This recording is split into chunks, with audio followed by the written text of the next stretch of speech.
just have a quick question to Catherine. For once, it's not a particularly thought-provoking question.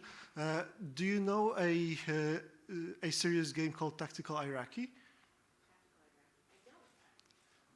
I don't actually know. Tactical Iraqi? No. Okay, because it's another US Department of Defense project that was done around 2005. Okay. So you might want to have a look at it. It's very interesting, again, also because it concentrates on cultural training. So it's all about speaking and communicating with Iraqi people as a US soldier in a way that doesn't provoke more conflict. Okay. So it might be quite interesting to look at. Thank you. Mm-hmm. More questions? There you go. Yeah, thank you. I would have a question that kind of connects two presentations, the one that Patrick did and the presentation by the people from California University. Sorry. Yeah, because it was highlighted that history in video games is presented in a very, let's say, specific, dominant, and let's say hegemonic way. That's very problematic.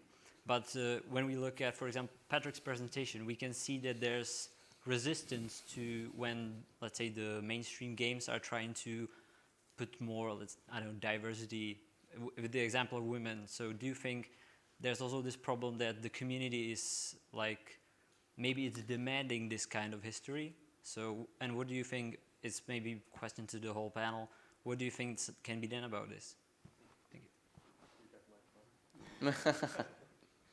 Wow. Yeah. I've been asked a similar question before when a paper that dealt with American Western themed video games, which have a lot of problems in terms of investing the myth of the Wild West and all sorts of tropes with women and other characters, and this has actually been brought up recently. I think someone referenced it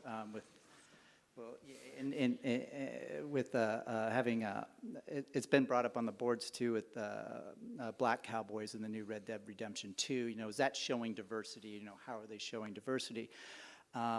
I think it can be done. Those games, in some of those games, I'm going to use the ones I'm most familiar with, which are Western themes games, are so immersed in popular memory, and game players have expectations, and that's, I think, the most important thing, that when they play them, and I've watched a lot of gameplays, Twitches and live streams and whatever, they talk about these things, and that's what they love about it. They love the idea that they are engaged with authentic, historical characters or actors, whether they be Jesse James or John Wesley Houghton or whom they may ever be, and they take them as accurate depictions. So the real history, again, whatever that is not, I think it's more difficult to bring to the table when, particularly with AAA games. There's a lot of independent games that do interesting things with it. Me? Do you have something to say? A very good example is Papers, Please, for independent game. And these games show us another side. I think games can do something with us. They make the problem of the game become our problem. So, and when we have problems that are not like our normal problems, like I have to eat or to sleep or so, but problems like people don't want to talk to me because my skin is too dark, or I'm a woman, or I'm too young. Things like this are an experiment, I think. This is not accurate every time, but it's an experiment, and I think it's very interesting for school. So, but I'm not but I'm not in the same position as you. So, please. This is what happens in 306. They're questioning the validity of these. Yeah. So this is, I think, maybe answers the question. Maybe right. The class that we developed, which is essentially a methods for analysis for games. For our upper division students, I think it's getting at those problems, is that they bring with them a kind of AAA sensibility to the classroom, to history. It's what brought them to the discipline. And they're not thinking about I hate the term true history or true interpretation, right? These other more academic interpretations. They're engaged in what earlier conversations were talking about, the fun part of the play, and to drop the serious, right? To drop a serious interpretation into a historical game creates a dissonance maybe with the player, that it's not meeting those expectations. And I think that's what I was getting at, is like, it's our responsibility as historians, right, to talk about alternative interpretations to the ones that are being presented in these popular forms of media.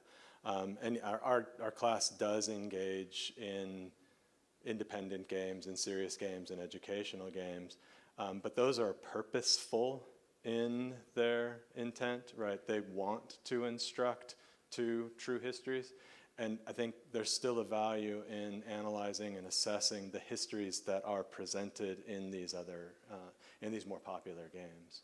So I don't know if that answers the question. Questions over there. Three in the same line. So whoever catches the pillow. Huh? Yes. Yeah, I guess a pretty general question, so I'm not sure whom I'm addressing, but I often feel that in these kinds of presentations, and I'm sure I haven't seen a whole lot, so I'm probably missing things, but then please correct me, is that we sort of take a tentative definition of what a game is, like it's almost from its ontology, and we then discuss its merits for education, and it all makes a lot of sense. Like I would make the same arguments. But what I was wondering is, at the stage where we are in time, at this point in time, how did we gather sufficient evidence that truly games are an efficient educational tool by clinical trials or comparative studies, that this truly is a good way to spend your resources? Yeah, just curious, are we at the stage where we can confidently say, yes, let's put our money in this basket? Or are we still in the stage where we have to do these kinds of studies? And I would say we're still in the stage where we have to keep creating that body of evidence. There is, at least in the realm where I operate, I'm looking at like Department of Defense and things like that, U.S. government stuff. There is quite a bit, but it still isn't I guess we haven't had that kind of eureka moment, so to speak. There's still, we still have to convince a lot of people. I mean, I've had, people at military commands call me and say, oh my gosh, what you do is great. Now I just have to convince my boss, who is the one holding the money, right? So it really is something we have to continue. For example, like the Office of Naval Research has a lot out there. I don't know if you're familiar with Daphne Bavelier, that name. She's done a lot, either in her own kind of as an academic, but also for the U.S. government. And I've got probably should post it online. I have a document that I kind of try to go through what we do know, at least in that realm, but there's a lot that still needs to be done. Yes, I'm a little bit the outsider here because I'm not a fan of serious games. In Germany, we don't like serious games. I don't know, but it's totally okay. I mean, it's another system and everything. And I proved it. I take normal games into school, play with school kids, and the thing is, I don't play the game like the developers would to play it. So it has to be, you have to be you have to guide the children, the students, whatever. You have to guide them. And the thing is, in my experience, they don't learn facts or something like this. They learn to think critically. And this is very important, I think. The best thing is when the students or people whatever, come to you and say, what have I done in this game? I never thought about this, and say, this is a new perspective for me. And this is for a school kid in whatever age class or something, very good. Yep, So But this again, is- again, then my point is that this sounds very logical. Yeah. But a clinical trial where you compare a group that's been exposed to the game and a group that hasn't been exposed to the game and has some other educational resource, that's kind of what I'm looking for. Are we doing that enough? Maybe that's my question. Well, I think we need to be doing it more, but there is some out there. And the other thing I would like to add is our assessments also have to change, because games are about executive level functioning, and those are the types of the decision-making process, and that's what somebody's learning when they play a game and through even a learning game. But then a lot of the assessments at the end go back and they give it's like a didactic assessment, true or false, blah, blah, whatever it is. So our assessment has to also change, so.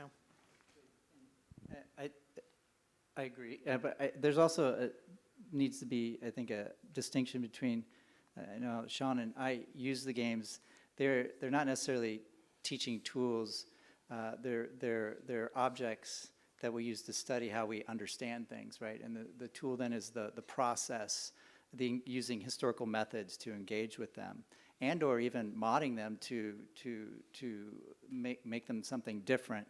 And so I think, I don't know, pedagogically, andrologically, it's a bit different than using the game merely you're going to learn something by playing this game, right? The game has different ways you can construct or provide or learn processes from it. And I don't know how you assess that. Well, I don't have much to add, but that's kind of the important part, is that learning facts is great, but it's the processes that, well, at university level, certainly that's really what we ought to be concentrating on. So it doesn't matter if it's a game set in the Crusade era Jerusalem or Custer's Last Stand and so forth. It's the process that's big, not the information. Sorry. And if I may, on that note, for example, I use my games a lot in teaching themes. So, for example, if you want to teach about collapse, which is something that not many people will get to experience, even though we had sort of an economic collapse recently, but collapse is something that people will rarely get to experience. But if you want to teach about collapse, and then you can use Fallout 4 or Division, games that are centered around collapse, and then you can explain themes or ideas, and then you can't have people experiencing it in any other way. So you only have a group that you can have them experience it in a digital way, in a different way. So I think in that regard also, games can be very useful for historical or archaeological education. I think I'll have to cut the discussion short. I'm really sorry. I know that we could keep going for another half an hour probably, because it's a very interesting discussion. First of all, a round of applause for our speakers.